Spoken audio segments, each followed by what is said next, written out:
The great happiness. बुद्धं शरणं गच्छामि मनोपुब्बंगमाधम्मा मनोसिद्धा मनोमया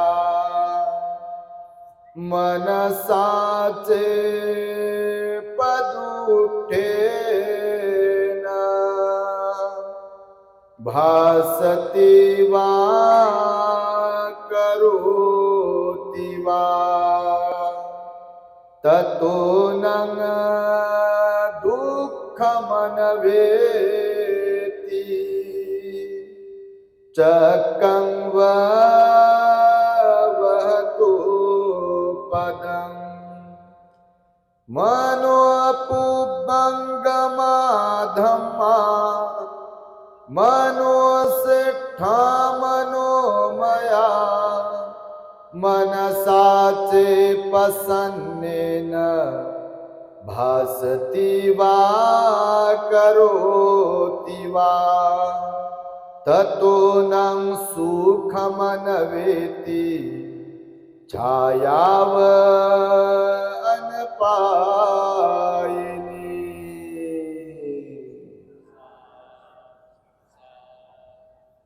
संपूर्ण विश्वाला ज्यांनी सुख शांती मानवता तथा दुःख मुक्तीचा आर्य संदेश दिला असे ते दुःख मुक्तीचे मार्गदाता दुःख मुक्त महामानव महान कारुणिक तथागत भगवान सम्यक संबुद्ध तथागतांनी आपल्या शुद्ध प्रज्ञेतून निर्मिलेला सद्धम्म आणि त्याच सद्धम्माचा गेली 2500 वर्षांपासून सातत्याने अहोरात्र प्रचार आणि प्रसार करणारा पूजनीय भिक्खू संघ या महान आणि सर्वश्रेष्ठ अशा त्रिरत्नांना प्रथमतः त्रिवार अभिवादन करतो, ज्यांच्या महान आणि असीम त्याग प्रभावामुळे आपल्याला जो हा अनमोल असा बुद्ध धम्म लाभला आणि ज्यांच्यामुळे आपल्याला हे एवढे मोठे वैभव प्राप्त झाले असे महान युग प्रवर्तक भारतीय राज्यघटनेचे शिल्पकार परमपूज्य बोधिसत्व डॉक्टर बाबासाहेब आंबेडकर या महामानवाच्या महान अशा धम्मक्रांतीमध्ये संपूर्ण जीवनाला समर्पित करून आज या महान मंगलमय दिनी निब्बाण एज्युकेशनल अँड सोशल ट्रस्ट द्वारा आयोजित 15वी अखिल भारतीय बौद्ध धम्म परिषद व महासंघदान कार्यक्रम साहित्य रत्न लोकशाही अण्णाभाऊ साठे सभागृह येरवडा पुणे या ठिकाणी आज रविवार दिनांक 15 फेब्रुवारी 2016 रोजी संपन्न होत असताना या कार्यक्रमामध्ये धम्म मंचावरती उपस्थित असलेले कार्यक्रमाचे अध्यक्ष पूजनीय भिक्खू डॉक्टर इंदवंशजी महाथेरो, त्याचबरोबर पूजनीय अनिरुद्ध महाथेरो भंतेजी, त्याचबरोबर रत्नदीपजी थेरो, बोधिरत्नजी थेरो, पूजनीय राजरत्न भंतेजी, धम्मधरजी, यश भंतेजी, बुद्धभूषणजी आणि संपूर्ण पूजनीय भिक्खू संघ करुणाबोधी भंतेजी दिल्लीवरून आलेले आहेत तेही आणि संपूर्ण पूज्य भिक्षू संघ भिक्षुणी संघ कार्यक्रमाचे सर्व संयोजक आयोजक आणि या कार्यक्रमाला सलग गेल्या 15 वर्षांपासून आयोजित करणारे आमचे धम्मबंधू पूजनीय भिक्खू मेहता बुद्ध घोषजी थेरो, त्याचबरोबर धम्मदेसना श्रवण करण्यासाठी पुण्यातील विविध ठिकाणावरून सकाळपासून उपस्थित असलेले आपण सर्व श्रद्धावंत उपासक उपासिका बालक तथा बालिकांनो, तद्वतच दी ग्रेट हॅपीनेस या आपल्या युट्यूब चॅनलचे सर्वच दर्शक, सर्वप्रथम तुम्हा सर्वांच्या प्रती मंगल मैत्री सद्भावना व्यक्त करतो आणि आपणा सर्वांच्या दुःख मुक्ती करिता तथागत भगवान बुद्धांद्वारा शिकविलेल्या धम्मोपदेशास प्रारंभ करतो। आपण सर्वांनी शांत एकाग्र आणि श्रद्धायुक्त चित्ताद्वारे या अनमोल बुद्धवाणीला आपल्या हित सुखाकरिता श्रवण करावे, ग्रहण करावे।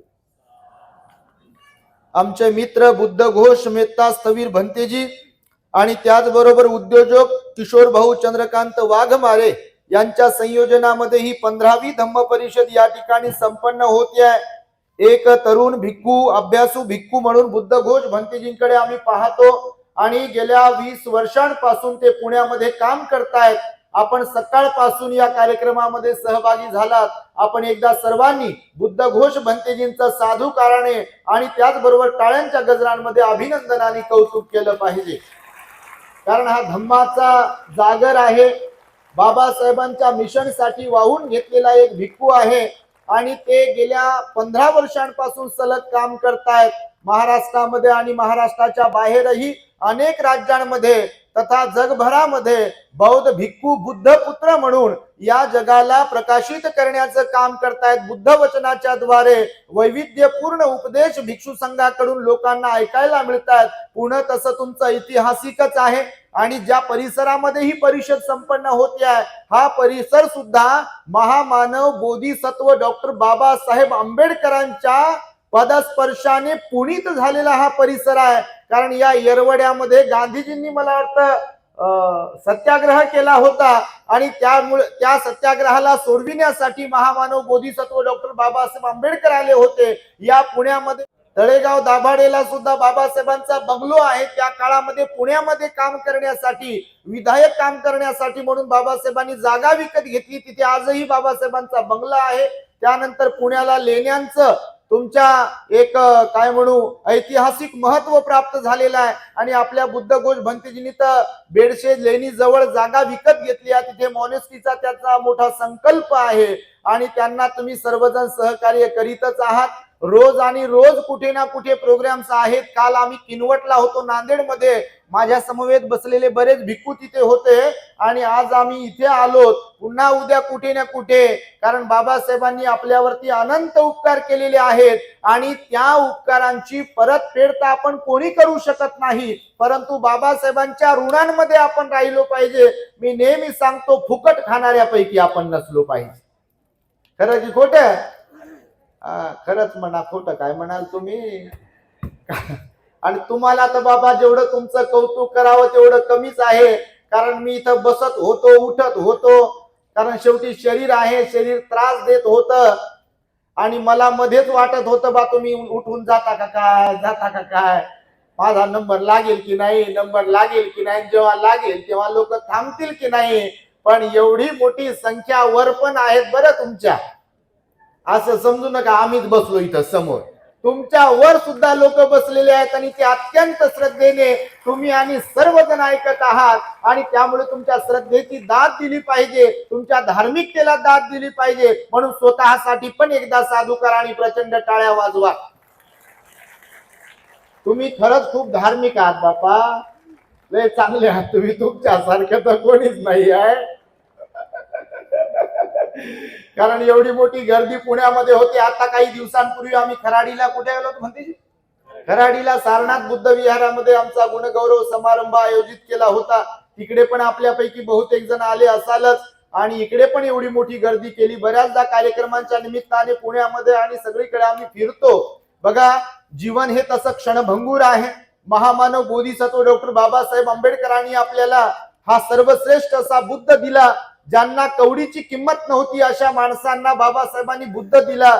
ज्यांच्या सावलीचा विंटाळ होत होता, ज्यांना गुलामगिरीमध्येच राहावं लागत होतं, ज्यांना अन्यायच सहन करावा लागत होता, जे शिक्षणापासून वंचित होते, श्रीमंतीपासून वंचित होते, गाव कुसाच्या बाहेरच ज्यांचं जीवन होतं, अशा मेलेल्या समाजाला बाबासाहेबांनी नवसंजीवनी देऊन कायदेरूपी त्यांना जिवंत करण्याचं आणि सोन्यानं ओटी भरण्याचं काम त्या बाबासाहेबांनी केलं आणि त्या बाबासाहेबांच्या ऋणामध्ये आपण राहिलो पाहिजे। आणि म्हणून मी पुन्हा पुन्हा म्हणत असतो फुकट खाणाऱ्यांपैकी नसलो पाहिजे, कारण जय भीम तर कोणालाही म्हणता येते बापा।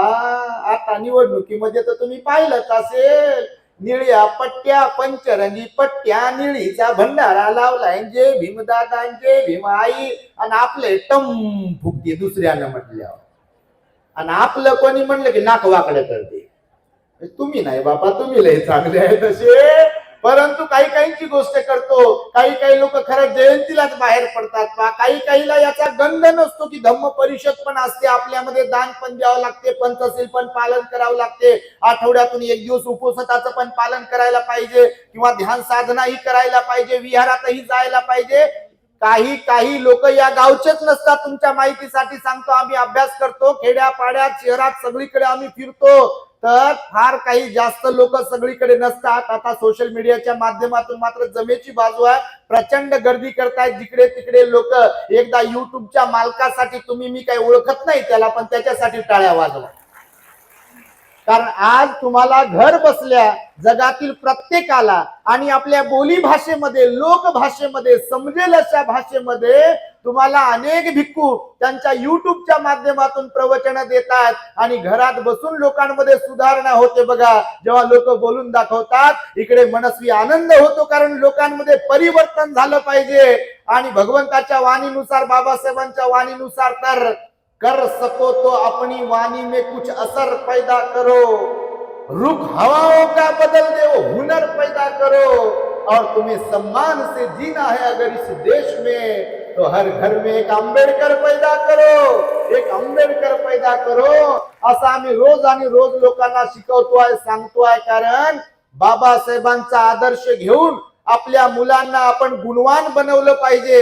केवळ शिक्षणच महत्वाचं नाही, तर शिक्षणाबरोबर शीलही महत्वाचं, सदाचारही महत्वाचा, नैतिकताही महत्वाचा, आणि बुद्ध धम्माचा संस्कारही तेवढाच महत्वाचा आहे. कारण या पिढीने धम्माचं आचरण केलं नाही, धम्माचं काम केलं नाही, तर पुढे भविष्यामध्ये येणाऱ्या पिढीला बुद्ध धम्म कोण सुपूर्त करेल. आणि त्यामुळे आपण प्रत्येकाने बाबासाहेबांच्या प्रती, अनंत उपकाराच्या प्रती कृतज्ञता व्यक्त केली पाहिजे, आणि धम्माच्या कार्यामध्ये सहभागी झालं पाहिजे. भिक्खू संघाचा खटाटोप त्यासाठी म्हणूनच आहे. आणि त्यामुळे भगवंताने बघा त्या काळामध्ये सांगितलं की या सृष्टीमध्ये, पृथ्वीवरती 2 प्रकारचे प्रवाह असतात.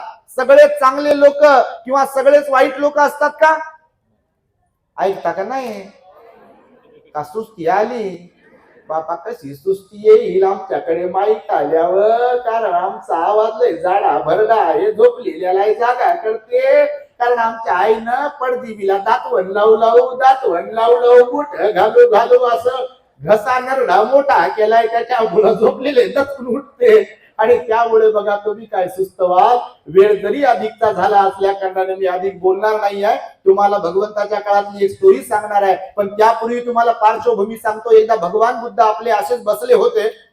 आता तर मला फार आनंद झाला, बुद्ध घोष भंतेजीने या अण्णाभाऊ साठे सभागृहामध्ये ही परिषद घेतली. पांढरे पांढरे सोफे, सुंदर सुंदर, बघा आमच्या कमरी दुखू नये म्हणून इथं ठेवल्या.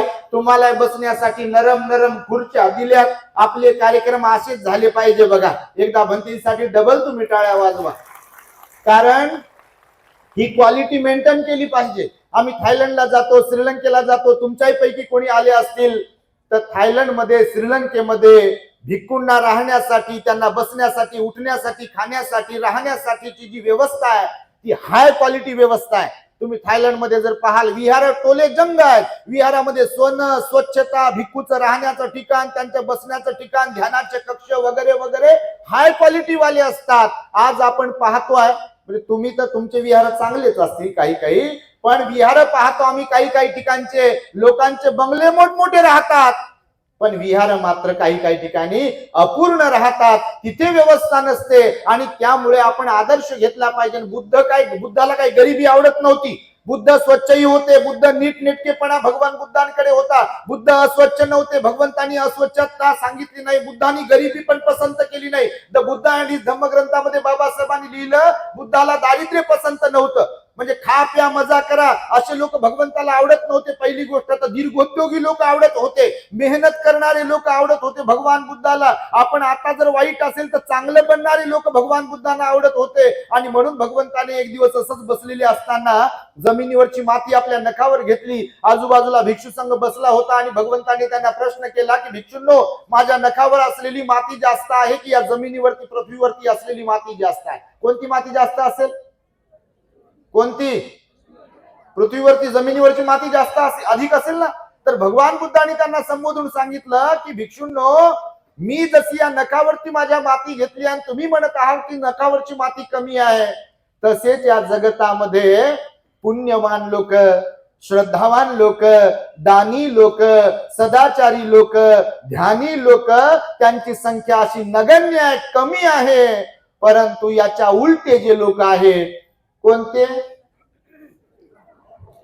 तुम्ही नाही म्हणत बापा, तुम्हाला नाही म्हणत, तुम्ही लय चांगले आहे, परंतु कधी शील पालन न करणारे, कधी उपवासात न पालन करणारे, कधी विहारात न जाणारे, कधी न दान पुण्य करणारे, कधी न ध्यान करणारे आणि कधी न धार्मिक बनणारे. कारण धार्मिक अधार्मिक, श्रद्धावान अश्रद्धावान, दानी कंजूस, असं सगळं सदाचारी दुराचारी, अशा जोड्या सांगितल्या. तुम्ही अंगुत्तर निकाय जर वाचलं त्रिपिटकातलं तर तुमच्या गोष्ट लक्षात येईल. भगवान म्हणाले दोन प्रकारचे प्रवाह आहेत या जगतामध्ये. किती प्रकारचे? एक चांगल्याचा प्रवाह आहे आणि दुसरा वाईट प्रवृत्तीचा प्रवाह आहे. चित्ताचे पण दोन प्रवाह सांगितले. एक कुशल चित्ताचा प्रवाह सांगितला आणि दुसरा अकुशल चित्ताचा प्रवाह सांगितला. पुण्यवंतांचा एक प्रवाह सांगितला आणि पापी लोकांचा एक प्रवाह सांगितला. वाईट लोकांचा एक प्रवाह सांगितला आणि चांगल्या लोकांचा प्रवाह सांगितला. तुम्हाला आजूबाजूला या दोन क्वालिटीचे लोक दिसत असतील बघा. खरोखरच काही लोक चांगले तर चांगलेच असतात आणि काही लोक वाईट ते वाईटच असतात. भगवान बुद्ध जन्माला येवो, बाबासाहेब जन्माला येवो, का अजून कोणी जन्माला येवो, भंतेजी प्रवचन देवो, का कुठे परिषद घेऊ का कार्यक्रम घेऊ, ते या गावचे नसतात पहा. आणि त्यामुळे भगवंताने सांगितलं की जीवन मोठं अनमोल आहे. आपल्याला आपली प्रवृत्ती जर वाईट असेल, अकुशल प्रवृत्ती असेल, तर तिला कुशल प्रवृत्तीमध्ये कन्वर्ट करता आलं पाहिजे. आपण जर पाप कर्मावरती विश्वास ठेवणारे असेल तर स्वतःला पुण्यवान बनवता आलं पाहिजे. कारण जीवन हे छोटसच आहे बघा. कधी कुणाचा कसा नंबर लागेल हे सांगता येते का? प्रत्येक जण माझ्यासह इथे जन्मगावावरून निघालेला आहे मरण गावाकडे. कधी कुणाचा स्टॉप लागेल, कधी येईल, याची शाश्वती नाही आहे. म्हणून मिळालेल्या आयुष्याचा आपल्याला सदुपयोग करता आला पाहिजे. आणि हे सगळं काही करत असताना भगवंताने सांगितलं, हे जे दोन प्रवाह तुम्हाला सांगतोय, तर या दोन प्रवाहांमध्ये सातत्याने जो पुण्यवंत लोकांचा प्रवाह आहे किंवा जो चांगल्या लोकांचा प्रवाह आहे, त्याला वाईट लोकांचा त्रास नेहमी होतच असतो. आता भंतेजी तीन-तीनदा सांगत होते बा सगळ्यांनी मदत केली पाहिजे, सगळे मदत करत नाहीत वगैरे वगैरे, किंवा सगळेच लोक चांगले नसतात. तुम्हाला आता भगवंताचं उदाहरण सांगितलं. चांगलं काम करणाऱ्यांना त्रासही तेवढाच होतो. तुमच्या माहितीसाठी सांगतो. तुम्ही बाबासाहेबांचं उदाहरण घ्या, भगवान बुद्धांचं उदाहरण घ्या. वाईटांना अधिक त्रास होत नाही. कोणाला अधिक त्रास होतो? खरं खरं सांगा. तुमचंही उदाहरण घ्या, तुम्हालाही सोडू नका. तुम्ही संसारिक जरी असाल तर खरंच घरातही कोणाला त्रास जास्त होते?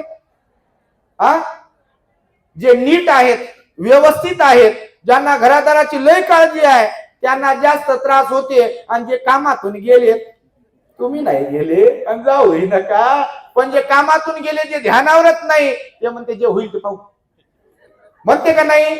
आणि जे बिचारे मरमर मरमर करतात, बा 2चे 4 होऊ दे, 5चे 50 होऊ दे, वेळ मांडवाला जाऊ दे, याचं ज्यांना लय काळजी आहे, ते लय टेन्शन मध्ये राहते, लय दुःखात राहते. आणि त्याला सगळं काही जरी झालं की ते लोक त्यालाच नाव ठेवतात घरातले, तुमच्यामुळे झालं म्हणते. तुम्हाला अनुभव आला असेल त्याचा, तसा आम्हाला लय अनुभव येते. भगवान बुद्धाला सुद्धा त्या काळात त्रासच झाला. तुमच्या माहितीसाठी सांगतो. चोराला जास्त त्रास होत नाही, वाईट लोकांना जास्त त्रास होत नाही, परंतु चांगल्यांना चांगलं काम करताना त्रास होतो. आणि म्हणून भिक्षूंना सुद्धा त्रास होतो काम करताना. तुम्ही असं कोणी समजू नका तुमच्यात बसलेल्यांपैकी, अरे बाप्पा लोक लय वर चालले, एकानं पाया पडू लागले, दान देऊ लागले आणि ते असा हात करून आशीर्वाद देऊ लागले, हे लय बरं आहे का? येऊ तर पहा, आके तो देखो. मासोळी म्हणते आपल्या, काय म्हणते, काय ती मन आहे म्हणते आपल्या पिल्याला, काय त्यांना पाठ आहे, पाठ जावे त्याच्या वंशात तेव्हा कडे आहे. हे असं दुरून लय तुम्हाला लय भारी दिसत असेल. भव्य कपडे घातले बाबा, सोफ्यावर बसले, मुंडन बिंडन केलं, चिवर बिवर घातलंय बाबा, माईक दिलाय हातात, सगळ्यांना आपल्याला ऐकावं लागू लागलं आणि हे बोलू लागले. हे तेवढ्या पुरतं बरं वाटते, पण इकडं काय काय होते ते आमचं आम्हालाच माहित. सांगतो तुम्हाला जसं. आणि त्यातल्या त्यात कौतुक करणारे बुद्धगुण भंतेजी सगळेच नसतात लोक. भगवान बुद्धांनी 8 लोक धर्म सांगितले, प्रत्येकाच्या वाट्याला येतात. आणि त्यामुळे भगवान म्हणाले जिथे सुख आहे तिथे दुःखही आहे. हे लक्षात ठेवा. तुम्ही पण गृहस्थ आहात ना. जीवन जगताना प्रत्येकाने, इवन काम करताना सुद्धा प्रत्येकाने भगवंताने सांगितलेले 8 लोक धर्म लक्षात ठेवले पाहिजे. सुख आहे तर नाचू नये, कारण सुखाच्या पाठोपाठ दुःख येते. आणि दुःखही आल्यावर रडत बसू नये, कारण संसाराचा एक नियम सांगितला भगवंताने, परिवर्तन. कोणता नियम सांगितला? परिवर्तन हा संसाराचा नियम आहे, कॉन्क्रीट नियम आहे. तो चेंज होऊ शकत नाही कधीच. कारण सुख आलं की दुःख येते, दुःख आलं की सुख येते, यश आलं की अपयश पण येते, अपयश आलं की यश पण येते. कोणी आपली लाभ झाला आपला तर हानी पण होते, नुकसान पण होते. आणि नुकसान जर झालं तर लाभ पण होते आपल्याला. आणि कोणी प्रशंसा करत असेल तर निंदा होते, आणि निंदा करत असेल तर प्रशंसा होते. भगवंताची सुद्धा प्रशंसा पण होत होती आणि निंदा पण होत होती. बाबासाहेबांची पण प्रशंसाही होत होती आणि निंदाही होत होती. विशेष म्हणजे जिवंतपणातही निंदा प्रशंसा होत होती. आणि आज जर आपल्या देशाचं वातावरण पाहिलं तर बाबासाहेब जाऊन तर एवढे वर्ष झाले, पण आजही बाबासाहेबांच्या पुतळ्यांची विटंबना होते. याचा अर्थ बाबासाहेबांची पण निंदा होते बघा. पण जे सुज्ञ लोक असतात ते बाबासाहेबांची प्रशंसा आणि कौतुकच करतात. आता काही दिवसांपूर्वी पॅरिसला युनेस्कोच्या मुख्यालयामध्ये महामानव बोधिसत्व डॉक्टर बाबासाहेब आंबेडकरांचा पुतळा, तिथे त्याचं लोकार्पण केलं बघा. बाबासाहेबांचं हे कौतुक जग करते. आपला देश काही बाबतीत अभागी आहे. इथे बुद्धाचं महत्व नाही, इथल्या लोकांना भगवान बुद्धाचं महत्व नाही, इथे बाबासाहेबांचंही महत्व नाही, कधी कधी संत महापुरुषांचंही महत्व नाही. आपल्या पुण्यात महात्मा फुलेंनी काम केलं, सावित्रीमाईंनी काम केलं, पण तुमच्या पुण्याचा जर सर्वे केला तर त्यांनाही इग्नोर करणारे लोक, त्यांची निंदा करणारे लोक तुम्हाला पाहायला मिळतील. आणि म्हणून भगवान बुद्धांनी सांगितलं की जिथे चांगलं काम चालते तिथे त्या लोकांची बदनामी पण होते, त्या लोकांचा छळही होते, त्या लोकांची अडवणूकही केल्या जाते. आणि आपल्या तर बापा विचारूच नका, खेकडा प्रवृत्तीच लय मोठी आहे. तुमच्याकडे आहे की नाही पुण्याला? हा, काही काही मान हलवू लागले, काही काही त्याच्यात बसलेले ते मुख्य बसतात बापा. खेकडा प्रवृत्ती लय डेंजर आहे बघा आपल्या समाजामध्ये. भिक्षूला सुद्धा सोडत नाही, उपासकांनाही सोडत नाही. कोणी जर चांगलं काम करू लागलं, त्यांचा जर गाजावाजा होऊ लागला, त्यांचं कौतुक होऊ लागलं आणि त्यांच्याबद्दल कुठं तरी बोललो, म्हणजे फार चांगलं काम करतो ते उपासक, फार तुम्हाला माहिती आहे का, तुम्हाला माहिती आहे कशा पाय खेचा खेची मध्ये आपला कोण पाय धरू शकते बापा. आणि त्यातल्या त्यात आपलं नाव गाव पेपर मध्ये याच्यात फोटो बिटो नसाव मग काय हो. सगळ्या पुण्यात तरी गाजावाजा झाला. आणि बुद्धगुण भंतेजीने परिषद घेतली, अण्णाभाऊ साठे सभागृहात खचाखच भरलं होतं, प्रचंड गर्दी बापा. त्या स्पेस मध्ये पण लोकांना बसायला जागा नव्हती. असं समजा, तुम्ही समजा तुमच्यात कोणी नाही असं, पण सांगतो असं कौतुक केलं तर एखादं त्यातलं म्हणते कशाचं काय आलो, खिचडी केली म्हणून ते वाघ मारून दिली म्हणून काय म्हणते तिथं लय कौतुक करू लागलं, आम्हाला भेटलीच नाही. म्हणजे त्याचं सारं धान त्या खिचडीमध्येच फक्त. हो, कार्यक्रम किती चांगला होते. आता इथं कौतुक झालंय, सगळं भंतीचे प्रवचन झाले, संध्याकाळ 7 पर्यंत लोक थांबले बघा, न कोणी जाता. आणि त्यातल्या त्यात समजा ज्यानं कोणी काही दिला असेल मग तुम्हाला म्हणत नाही हो, अगोदर सांगतो बा.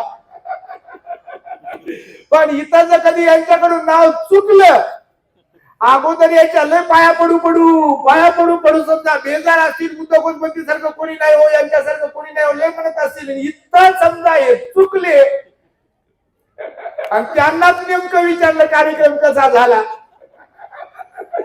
ते म्हणते कशाचं काय करावं, ते बुद्धगुणपती बरोबर म्हणते मी पुन्हा कधी दान देणार नाही म्हणते, त्यांच्या कार्यक्रमाला जाणार नाही म्हणते. आणि त्यामुळे बघा भगवान बुद्धांनी सांगितलं काम करत असताना निंदाय होते, प्रशंसाही होते. आम्हालाही त्याचा अनुभव येतो बघा. कारण दुसऱ्याचं कौतुक सर्वांनाच ऐकून घ्यावंसं वाटत नाही. वाटते का? तुम्ही ग्रहस्थ आहात, तुम्हालाही त्याचा अनुभव येत असेल. पण भगवंताने सांगितलं बघा, आमचे रत्नदीप भंतेजी म्हणाले, महामंगल सूत्राचा संदर्भ दिला त्यांनी, गारवोच निवातोच संतुष्टीच कथन्युता कालेन धम्मस्सवनं येतं मंगलम उत्तमं. कारण गौरव करता आला पाहिजे. आणि माझं तर वैयक्तिक मत आहे की एकमेकाला चांगलं म्हणणं, एकमेकांचं कौतुक करणं, प्रशंसा करणं, कोणाच्या तरी पाठीवर अशी थाप मारणं कौतुकाची, हे भल्या भल्यांना जमत नाही. पण निंदा करणं तर मात्र बापा, तुम्हाला पावला गणित माणसं भेटतील बघा निंदा करणारे, त्रुट्या काढणारे. आपल्या द ग्रेट हॅपीनेस वर त्याच्या बाबतीत लय दृष्टांत आहेत बघा. तुम्ही म्हणत असाल तर सांगतो दृष्टांत. सांगू का? हा हो म्हणता तुम्ही, कारण ऐकण्यासाठीच बसले, कारण जास्त बोलणार नाही, कारण खरंच पुढे चाललाय. आणि आमच्याकडे आता बघा लोक शेवटी माईक देऊ लागले हो, प्रत्येक कार्यक्रमात आम्ही पाहू लागलो. प्रत्येक ठिकाणी असंच होऊ लागलं बघा. आम्हाला वाटू लागलं का अन्याय होते ना काय आमच्यावर, परंतु तसं नाही. या लोकांचं प्रेम आहे बिचाऱ्या. परंतु भिक्षू संघ श्रेष्ठ असतो बघा. हे मी भिक्षू संघाच्या समोर बसून सांगतो. एक भिक्षू, मी तर माझ्याबद्दल सांगतो, मी साधारण भिक्षूच आहे. पण भगवंताने सांगितलं की गुणांची कदर, किंवा कुठले एखादे गुण असतील त्याची कदर होते लोकांना, पारख असते लोकांमध्ये. परंतु काही काही लोक असे असतात की तोंड पाहिला की अपशकुन झाला म्हणतात, नाही का? किंवा कोणाला बोललो भेटलो की अपशकुन झाला म्हणतात. भगवंताच्या काळात एक घटना घडली होती बघा. आपण सांगितलं आपल्या चॅनलवरती, मी तेवढीच सांगणार आहे. कारण इथे कोणाला असं वाटत असेल, किंवा तुम्ही बसलात त्यांच्यामध्ये बसून कोणाला असं वाटत असेल, अपेक्षा केली की दुःख होते बघा. प्रशंसेची अपेक्षा केली, कौतुकाची अपेक्षा केली की दुःख होते. परंतु लोकही काय म्हणू त्याला की पारखवाले असतात. ज्यांना चांगलं म्हणायचं किंवा चांगलं कोण वाईट कोण हे लोकांनाही कळते. परंतु काही लोक असे असतात की त्यांना वाटते कोणाकडे पाहिलं कोणाला भेटलो की अपशकुन. आता आम्ही लहान होतो समजा, तेव्हा घरी राहत असताना आमची आई झोपेतून उठली की अगोदर यायची ना आमच्या तोंडावरच काढायची आमचं, आणि माझं तोंड पाहायची आणि नंतर मग कामाला लागायची. आता आम्हाला कळायचंच नाही काही तेव्हा, ध्यानी म्हणी नव्हतं. थोडासा मोठं झाल्यावर मग ते आईनंच सांगितलं म्हणे तुमचं तोंड, म्हणजे तेव्हा ग्रहस्थ जीवनाची गोष्ट, की बा तुझं तोंड पाहिलं की दिवस चांगला जाते म्हणे माझ्या. आता या आईचं प्रेम असते प्रत्येकाचं. तुम्हाला असं वाटत असेल तुमच्या लेकराकडे पाहून, तुम्हाला काही वाटत नसेल का? आणि वाटतच असेल. आणि त्यामुळे बघा भगवंताच्या काळामध्ये एक शिकारी होता. हे निंदा प्रशंसेचं बोलतो आहे मी, कारण काही गोष्टी बोलण्यातून वागण्यातून समजतात, आम्हालाही अनुभव येतात. पण भगवंताने कर्माचा परिणाम सांगितलेला आहे, हे पण आपण लक्षात घेतलं पाहिजे. सगळ्या कर्माचा परिणाम आहे, या वाणीच्या केलेल्या कर्माचाही परिणाम आहे, मनानं होत असलेल्याही कर्माचा परिणाम आहे, आणि शरीराने होत असलेल्याही कर्माचा परिणाम आहे. आणि तो परिणाम आम्ही भिक्षू चिवरधारी असेल, कर्माचा फळ आम्हालाही भोगावं लागते आणि तुम्हालाही भोगावं लागते. असा याचा अर्थ नाही की आम्ही भंतीजी आहोत, चिवरधारी आहोत आणि आम्हाला सगळं माफ आहे आणि फक्त कर्माचा परिणाम तुम्हालाच मिळते, असा काही विषय नाही आहे. कर्म सिद्धांत इथून तिथून कॉज अँड इफेक्ट भगवंताने प्रत्येकाच्या बद्दलच सांगितलेला आहे, सार्वजनिक केलेला आहे. आणि म्हणून एक शिकारी होता. तो शिकारी शिकार करण्यासाठी म्हणून जंगलामध्ये निघाला. गावाच्या बाहेर पडल्यानंतर विहारातून एक भिक्षू भिक्षा पात्र घेऊन श्रावस्तीमध्ये येत होता. हा शिकारी, याच्या बरोबर कुत्रे होते. यानं नेमकं त्या भिक्षूकडे पाहिलं आणि जंगलात गेला शिकारीला. तर त्या दिवशी काही याला शिकार भेटली नाही बा. हे परत निघाला, घरी परत निघाला तर पुन्हा तेच भंतेजी जे गावात गेले होते, तर हा जंगलातून गावात जात होता आणि भंतेजी गावातून विहाराकडे जात होते. पुन्हा याचा नजर त्या भंतेजीवर पडली आणि भंतेजीला पाहिल्याबरोबर याला वाटलं की या भंतेजीला पाहिल्यामुळं मला आज शिकार मिळाली नाही, मला अपशकुन झाला. यानं लय शिव्या बिव्या दिल्या. दुसऱ्या दिवशी गेला आणि दुसऱ्या दिवशी तेच भंतेजी याला दिसले आणि याची काही शिकार झाली नाही. तिसऱ्या दिवशी तसंच घडलं, तो याचा राग अनावर झाला. तुमचं कौटुंबिक जीवन जगताना असं होत असेल, राग अनावर होते काही काही लोकांचा, आणि मग भांडण झगडा आणि विचारूच नका काय काय होते. तर त्याचा राग अनावर झाला आणि त्यानं त्या कुत्रे सोबत शिकवलेले असतात शिकाऱ्याच्या, तुम्ही जर कधी पाहिले असतील तर, ते कुत्रे त्या भंतेजीवर सोडले आणि त्यांना म्हणे छू. ते कुत्रे भंतेजीच्या मागे लागले, भंतेजी पुढं आणि कुत्रे माग. ते भंतेजी थोडेसे तरुण होते आमच्या सारखे. ते भंतेजी जीवाच्या आकांतानं चढले झाडावर, सर सर सर सर. ते असं चिवर होतं भगवंतांच्या अंगावर. भंतेजी गेले वर आणि ते कुत्रे त्यांना भुंकत होते. हे शिकारी अगोदरच याला लय तिळाचा पापड झाला होता, याचा शिकारच सापडत नव्हती, घरचे परेशान होते, याला भंतीचा लय राग आला. आता कोणाला कोणाचा कधी कसा राग येईल हे सांगता येते का? हा, मुख्यच बसता बाबा तुम्ही विचारलं, कारण तुम्ही काय दुःख मुक्त थोडी झाले. जे दुःख मुक्त होतात त्यांच्यामध्येच राग द्वेष आणि लोभ नसतो. जे दुःख मुक्त नसतात त्यांच्यामध्ये राग द्वेष लोभ असतो. पण जे दुःख मुक्त असतात ते निर्लोभी असतात, निर्दोषी असतात आणि निर्मोही असतात. हे तीनही विकार त्यांचे गळून पडलेले असतात आणि त्यांनाच मग अर्हत म्हणतात. निर्वाणाची अवस्था त्यांनी प्राप्त केलेली असते, न्यूट्रल मनाची अवस्था त्यांना प्राप्त होते. मग तिथे सुखही नसते, दुःखही नसते, यशही नसते, अपयशही नसते, निंदाही नसते, प्रशंसाही नसते आणि यश आपलं हानी आणि लाभही नसतो. अशी जी मनाची अवस्था आहे, परिणाम विरहित मनाची अवस्थेला निब्बाण अवस्था म्हटलेला आहे. आणि ती जिवंतपणातच प्राप्त होते बघा. मेल्यानंतर निर्वाणस्थ लिहित नसतात, कारण काही काही लोकांकडे खरंच कोणी गेलं की त्यांच्या फोटोच्या खाली निर्वाण असं लिहितात बघा, जन्म आणि निर्वाणाची तारीख. तर निर्वाण म्हणजे मरण नाही, आपल्या चॅनल वरती आहे ऍक्च्युली. निर्वाण म्हणजे काय, परिनिर्वाण म्हणजे काय आणि महापरिनिर्वाण म्हणजे काय. तर ते भंतेजी पण मुक्त झालेले नव्हते आणि शिकारी तर मुक्त झालेला नव्हता. मग भंतेजी झाडावर चढले, कुत्रे त्यांना भुंकत होते, भंतेजी घाबरून गेले, थरथर थरथर कापत होते. तेवढ्या त्या शिकाऱ्याने बाण सोडला बघा भंतेजीला मारण्यासाठी, कारण याला क्रोध आला होता भंतेजी बद्दल. याने बाण सोडला आणि बाण नेमका हे माझ्या हातात आलं की बंदही पडू लागलं. हो, ही एक गोष्ट घडू लागली आमच्या बरोबर. एकदा लाईट बंद झाला, हॉलमध्ये घेतला नाही तर लाईटच जाते बघा. काल त्या किनवटला गेलो, तिथं लाईट गेली, किती गावात गेली असेल लाईट तुम्हाला मी काय सांगू. कितीतरी प्रवचनांमध्ये एडिट करावं लागते. हे भैयाला काय होऊ लागलं सांगता येत नाही, याचा काय बॅटरी संपते का सेल संपते. तर मग त्या खालच्या शिकाऱ्याने त्याला बाण मारला भंतीजींना बघा. तो बाण भंतीच्या पायाला लागला, पायातून रक्तस्राव झाला आणि रक्तस्राव झाल्यामुळं भंतीजीचं चिवर जे आहे ते निसटलं आणि खाली नेमकं त्या शिकाऱ्याच्या अंगावर पडलं का. ते शिकाऱ्याचे कुत्रे होते का नाही, ते कुत्रे भुंकत होते वरती भंतीजीला. आणि कुत्रे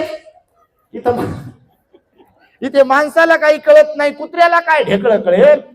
त्या कुत्र्यांना वाटलं बा ते भंतीजीच खाली पडले, नेमकं मालकाच्याच अंगावर चिवर पडलं होतं. त्यानं थांबा थांबा म्हणेपर्यंत त्यानं जरी शिकवलेले कुत्रे होते, त्या कुत्र्यानं फोडून खाल्लं त्याला बघा मालकाला, आणि ते जागेवरच गतप्राण झाला बघा. ही भगवंताच्या काळात घडलेली घटना आहे.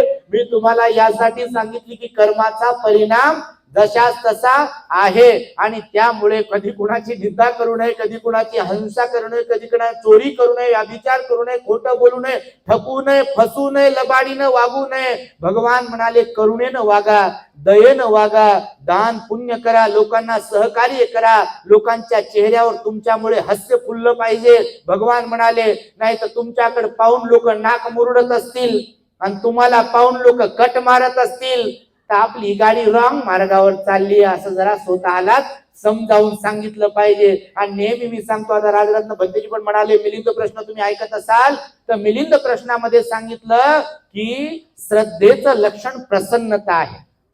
आणि आपली श्रद्धा कोणावर आहे? भगवान बुद्धावर, धम्मावर आणि त्यांच्या संघावर, बाबासाहेबांवर श्रद्धा आहे का नाही. तर श्रद्धेचं पहिलं लक्षण कोणतं आहे?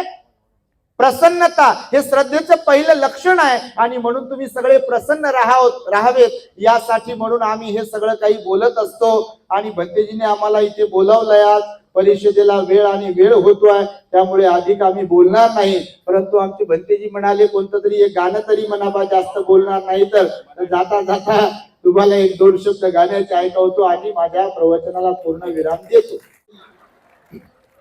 बरं, आता मी बघितलं पहा, आमदार महोदय इथं आले होते. मुद्दामून भंतेजींचं कौतुक करेल मी. बऱ्याच कार्यक्रमांमध्ये जातो, अनेक धार्मिक कार्यक्रमांनाही राजकारणाचं स्वरूप येते बघा. कोणाला वैयक्तिक आपण नाव ठेवत नाही. मोठमोठ्या परिषदा कार्यक्रम होतात महाराष्ट्रामध्ये बऱ्याच ठिकाणी, पण त्या ठिकाणी कधी कधी असं होते राजकारण्यांनाच महत्व दिले जाते, भिक्खूचा यथोचित सन्मान होत नाही. पहा, जिथे भिक्खूचा सन्मान होत नाही, खरं तर भगवान बुद्धांनी भिक्खूंना उपदेश करताना सांगितलं की भिक्खूंनी 9 ठिकाणी जाऊ नये. काय म्हणाले? 9 ठिकाणी भिक्खूंनी गेलं नाही पाहिजे, बोलवलं तरी गेलं नाही पाहिजे, आणि 9 ठिकाणी गेलं पाहिजे, बोलवलं नसेल तरी पण गेलं पाहिजे. आता याचा विस्तार मी इथे करणार नाही मुद्दाम, कारण प्रवचन येईलच त्याच्या बाबतीमध्ये. पण इथं आमदार महोदय आले, माझं बारीक लक्ष होतं. भंतेजींचं स्वागत केलं त्यांनी, आणि ते स्वतःहून भंतेजीला म्हणाले की भंतेजी शुभेच्छा देऊ का? तर भंतेजी हळूच म्हणाले, साहेब जमणार नाही. भंतेजीसाठी टाळ्या वाजवा. कारण त्याचं असं आहे की ते आले, आमदार महोदय किंवा नगरसेवक राजकारणी आले, त्यांनी स्वागत सन्मान केला, भिक्षू संघाचा दान पुण्य केलं, हे त्यांचं कर्तव्य आणि पुण्य आहे. पण या माहोलला बिघडवण्यासाठी त्यांनी जर इथं राजकीय भाषण वगैरे केलं तर धार्मिक कार्यक्रमाचं स्वरूप धार्मिक राहील का? मग राहत नाही. आणि आपल्या महाराष्ट्रामध्येच काय बऱ्याच ठिकाणी विहार म्हणा किंवा कार्यक्रम म्हणा, हे राजकीय लोकांना बोलावून किंवा ते आल्यानंतर बिघडतो. बघा, औरंगाबादला 19 ऑक्टोबरला आमचा कठीण चिवरदान तथा महाथिरोचा समारंभ झाला. बघा, तुम्ही आला, कोण कोण आला होता त्या कार्यक्रमाला? बाबा, लय लोक आले होते. तर त्या कार्यक्रमामध्ये बघा 25-30 लाख रुपये खर्च आला. आणि आम्ही सुरुवातीपासून सांगत आहोत की समाजाच्या स्वेच्छादानातून जे काही करायचं आहे, समाज खूप चांगला आहे आणि बाबासाहेबांनी भरभरून दिले आपल्याला. दिलं की नाही? हो की नाही? होत म्हणा बाबा. सोन्याचा धूर निघतो झोपडीत माझ्या, मजला सलाम करतो तो दिल्लीचा राजा, मजला सलाम करतो तो दिल्लीचा राजा. भीमलेखनीची धार, क्रांतीची झाली तलवार, क्रांतीची झाली तलवार, भीमलेखनीची धार. झाली की नाही? म्हणून ही बाबासाहेबांची पुण्याई आहे. म्हणून आम्ही पण सुरुवातीपासूनचा संकल्प आमचा आहे, समाजाच्या श्रद्धेने दिलेल्या स्वेच्छादानातूनच धम्माचं कार्य करायचं. तो कार्यक्रम होत असताना तुम्हाला मी काय सांगू, किती लोकांचे कॉल आले असतील. मंत्री, आमदार, खासदार, नगरसेवक होणारे वगैरे वगैरे लोकांचे कॉल आले. भंतेजी साहेब येतील तिथं, 2 मिनिटं फक्त बोलतील, तुम्हाला काय लागेल ते सांगा. मी तुम्हाला जबाबदारपूर्वक बोलतो, काय लागेल ते सांगा. मी त्यांना म्हणालो की समाज भरभरून देते आम्हाला आणि आम्ही कोणाचं काही घेणार नाही आहोत. कारण घेतलं की मग ते मिंद व्हावं लागते आणि मिंद झालं की मग मोठेपणा द्यावं लागते आणि मोठेपणा दिला की मग समाजातले जे सुज्ञ लोक आहेत, श्रद्धावंत लोक आहेत, त्यांच्या मानसिकतेचा कार्यक्रम बिघडतो. आणि त्यामुळे धम्माच्या ठिकाणीच असला पाहिजे, धार्मिकतेच्या ठिकाणीच असली पाहिजे. त्यांचं सहकार्य घेतलं पाहिजे, कारण शासनाचे फंड घेतले पाहिजे, आपण त्याच्या खिलाफ नाही आहे. पण त्याच्या माध्यमातून जर समाजाचं नुकसान होत असेल तर तसं करता कामा नये. म्हणून भंतेजींचा आता मी जे उल्लेख केला, खरोखर खूप चांगल्या प्रकारचं काम भंतेजी करतायत. आणि नाहीतरी आपल्या लोकांनी सुद्धा जाता जाता एवढाच संदेश तुम्हाला मी सांगेल की धार्मिकतेमध्ये प्युरिटी ठेवा, प्रामाणिकपणा ठेवा, शुद्धता ठेवा. विहारातही आणि अशा कार्यक्रमांमध्ये सुद्धा तुम्ही आजूबाजूला पाहत असाल, आम्ही सोशल मीडियावरती ऍक्टिव्ह आहोत. राजकारण्यांचा द्वेष करतोय असातला भाग नाही आहे. तेही आले पाहिजे, त्यांनी वंदन केलं पाहिजे, मदत केली पाहिजे, दान दिलं पाहिजे. परंतु धम्म मंचच असायला पाहिजे. तो धम्मगुरु त्याच्यामध्ये सर्वोच्च स्थानी असायला पाहिजे. तुम्ही इतर धर्माचे पण प्रोग्राम टीव्हीवरती वगैरे कधी पाहत असाल, पाहता का नाही? पाहता? घुसडवतात का राजकारण त्याच्यामध्ये? त्यांच्याही समाजाचे असतात ना, राजकारणी असतात का नाही? पण घुसडवतात का? घुसडवलं नाही पाहिजे. त्याच्यामुळे धम्माचं महत्व कमी होते, श्रद्धावंतांच्या मनाला ठेच पोहोचते आणि त्यामुळे प्युरिटी असली पाहिजे विहारांच्या माध्यमातून किंवा आपल्या धार्मिक कार्यक्रमांच्या माध्यमातून. कारण धार्मिकतेमध्ये प्युरिटी असेल तर सर्वसामान्य लोकांवर त्याची छाप पडते. बघा भंतेजी, तुमच्या या अशा वागण्याची आपल्यावरही छाप पडली, तुमच्या माहितीसाठी सांगतो. आणि त्यामुळे राजकारणाला आपला विरोध नाही, पण धम्माच्या ठिकाणी धम्मच असायला पाहिजे. तुम्ही थायलंडमध्ये पहा, श्रीलंकेमध्ये पहा किंवा इतर धर्माच्या ठिकाणी पण पहा, राजकारणाच्या ठिकाणी राजकारण आहे आणि धम्माच्या ठिकाणी धम्माची रूपरेषा आहे. आणि शेवटी बाबासाहेबांनी पण आपल्याला काही निर्देश दिलेले आहेत, काही इशारे दिलेले आहेत की उद्या तुमच्याकडे पाहून इथल्या प्रस्थापित व्यवस्थेनं असं म्हणण्याची वेळ येऊ देऊ नका की महाराणी बुद्ध धम्म पाठवला. माहिती तुम्हाला, आणि आज हे होते बऱ्याच ठिकाणी की बुद्ध धम्माला बाटवण्याचेही काम होतात. आणि त्यामुळे बाबासाहेबांचा त्याग, बाबासाहेबांची मेहनत, बाबासाहेबांचे कष्ट, बाबासाहेबांचं समर्पण हे आपण लक्षात ठेवलं पाहिजे. कारण बाबासाहेबांनी स्वतःच्या अवलादी, स्वतःच्या संतांनी जाऊ दिल्या. मी त्या दिवशी पण म्हणालो तुम्हाला, शंकरानंद शास्त्रीचं उदाहरण दिलं. राजरत्न गेला बाबासाहेबांचा छातीला बिलगलेला, आणि बाबासाहेब लगेच दुसऱ्या दिवशी गोलमेज परिषदेला निघाले जाण्यासाठी. बाबासाहेबांचा भाऊ बाबासाहेबांना म्हणतो, भिवा अरे कुठे चालला तुझा राजरत्न गेला. कारण बाबासाहेबांनी बघा, आपल्या तुमच्या घरात जन्माला येणाऱ्या राजरत्नावर, हिंदूवर, रमेशावर, गंगाधरावर, त्यांच्या राजरत्नावर, गंगाधरावर, रमेशावर आणि हिंदूवर जी वेळ आली ती येऊ नये म्हणून बाबासाहेब पायाला भिंगरी बांधून फिरत राहिले. बघा, त्यांनाही अर्ध डोकेदुखीचा त्रास होता, त्यांनाही डायबिटीज होता, त्यांनाही बीपीचा त्रास होता, कमरेचा त्रास होता, पाय फ्रॅक्चर झाला होता बाबासाहेबांचा. पण बाबासाहेब झिजले, खपले, परेशान झाले, घाम गळला बाबासाहेबांनी. आणि बाबासाहेबांच्या घामाचं, परिश्रमाचं फळ म्हणून तुम्ही आज फुलामध्ये आहात, हे आपण कधीही विसरता कामा नये. बघा, माहिती तुम्हाला. आणि त्यामुळे मी हे तुम्हाला सगळं काही सांगतोय. तुम्ही बाबासाहेबांच्या उपकारात राहा, कृतज्ञतेमध्ये राहा, स्वतःला धार्मिक बनवा, विहारात जात जा, मुलांवर धर्माचे संस्कार टाका, बुद्ध धम्माचे. बाबासाहेबांचा विचार सर्व दूरपर्यंत तुम्ही शिकवत जा, समाजामध्ये येत राहा, उठत जा, बसत जा, धार्मिक कार्यामध्ये सहभागी होत जा. आणि खरोखरच तुम्ही आपल्या कमाईचा 20वा हिस्सा धम्म कार्यासाठी दान दिलाच पाहिजे. बघा, हे तुमचं कर्तव्य पण आहे आणि पुण्यकर्म पण आहे. कारण भगवंताने तर 10 पारमिता सांगत असताना पहिलीच दान पारमिता शिकवली, सांगितलेली आहे. दानाशिवाय सील नाही, सीलाशिवाय ध्यान नाही. तुम्ही बौद्ध धम्माचा जर अभ्यास कराल तर ही तुमच्या गोष्ट लक्षात येईल. 3 पायऱ्या सांगितल्या निर्वाणाकडे जाण्याच्या. किती अशा आहेत त्या पायऱ्या? पहिली गोष्ट तर दान पुण्य करावं लागेल. आपलं मन करुणेनं, दयेनं भरल्याशिवाय दान पुण्य करू शकत नाही. कारण दानंच युद्धंच समान भाऊ असं म्हटले भगवंताने. म्हणजे दान हे युद्ध देण्यास समान आहे. मनामध्ये करुणा उत्पन्न झाल्याशिवाय दान देऊ शकत नाही, दया उत्पन्न झाल्याशिवाय दान देऊ शकत नाही, परोपकाराचा भाव मनात आल्याशिवाय दान देऊ शकत नाही. आणि जे कोणी दानच देऊ शकत नाही, याचा अर्थ त्यांच्या मनात करुणा नाहीये, दया नाहीये, परोपकार नाहीये, ते शील पालन करू शकत नाही. कारण सील पालन म्हणजे काय, तर काया वाचा मनावर संयम ठेवणे, कंट्रोल ठेवणे, किंवा जे राग द्वेष लोभ आहेत त्याला कमी करण्याचा प्रयत्न करणे, त्याला सील पालन म्हटलं. आणि सील हे दुसरी पायरी आहे. पहिली दान पायरी आहे, दुसरी सील पायरी आहे. ज्यांची दान आणि सील पायरी मजबूत आहे तेच ध्यानामध्ये प्रवेश करू शकतात. मग समत ध्यान असेल, विपස්සना ध्यान असेल. आणि म्हणून ह्या 2 पायऱ्या ओलांडल्यानंतरच कुणाचं ध्यान लागू शकते. ध्यान हे प्रत्येकाचं लागत नाही, याचा तुम्हाला अनुभव असेल. रोज आम्हाला किती फोन असतील तुम्हाला काय सांगू. येतानाच भंतेजीला आमच्या फोन आला, भंतेजी म्हणे मी रोज ध्यानाला बसतो आणि ध्यानच लागत नाही म्हणे. भंतेजीला विचारलं तुम्हाला सांगतो, ते म्हणे काय करू, हे म्हणे ध्यान करणं सोडून द्या. मी पण धरून हसत होतो गाडीमध्ये. ज्यांना विचारलं मी म्हणे भंतेजी काय करू, म्हणे ध्यानच लागत नाही. आता हे समजून सांगत होती, बा हे करा ते करा, काय काय करा, ते ऐकायला तयार नाही. म्हणे तुम्हाला फोन कधी करत राहू. आता आम्ही तर सांगितलं बघा, तुम्ही डीपी पाहिला असेल आपला, हे फोन आपण खरंच डब्बा हळूहळू हळूहळू आता बंद करणार आहे. सोशल मीडिया आमच्यासाठी चांगला नाही, कारण काम महत्वाचं आहे आणि कामाचा फार व्याप आहे. प्रत्येकाला वाटते रोज रिप्लाय दिला पाहिजे, फोन घेतले पाहिजे. तुम्ही जर मोबाईल पाहिला तर लाल लाल लाल लालच दिसेल बघा, मिस कॉलच दिसतील त्याच्यामध्ये. कोणाचा फोन कसा उचलो.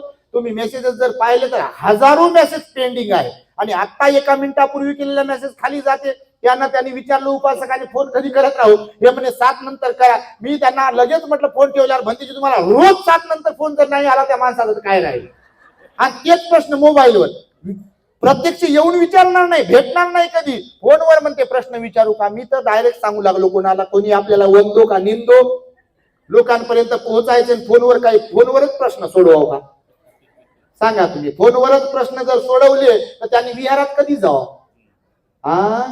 घरी बसूनच का सगळं असं आयटीत. घरी कधी भंतेजींना बोलवायचं नाही, कधी भोजन नाही, कधी वंदन नाही, कधी दान नाही, आपण कधी समाजात जायचं नाही. आणि घरीच बसून म्हणते हे बरोबर नाही, म्हणते ते आपल्याला पटलं नाही, म्हणते ते लोक बरोबर नाहीत, ते पैसे खातात म्हणते, ते भंतेजी बरोबर नाही, लोकही बरोबर नाही, ते भंतेजी सोबत राहणारे लोकही गाय गुजरे आहेत म्हणते.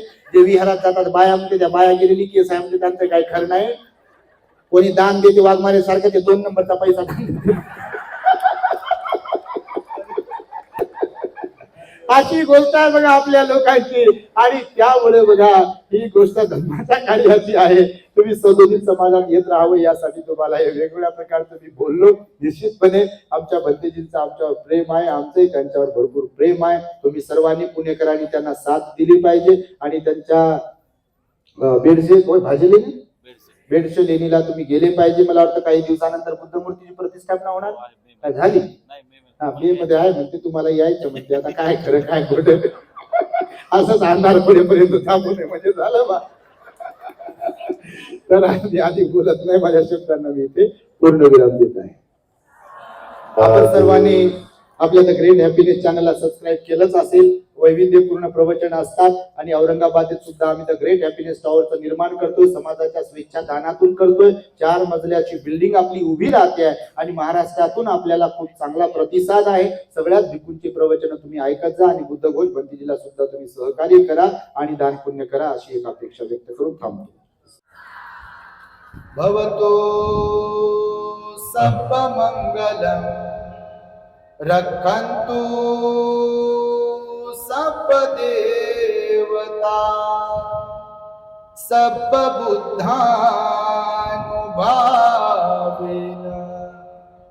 सदा सोत्थी भवतु ते. भवतु सर्वमंगलम् रक्षन्तु सर्वदेवता सर्वधर्मानुभावेन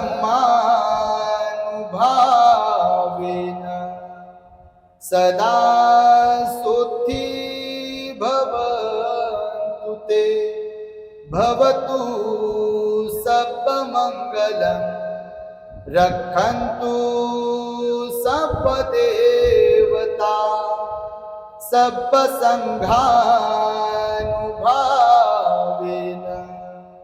सदा सोत्थी भवन्तु ते. साधु साधु बुद्धं नमामि, धम्मं नमामि, संघं नमामि. जय भीम. The Great Happiness. बुद्धं शरणं गच्छामि.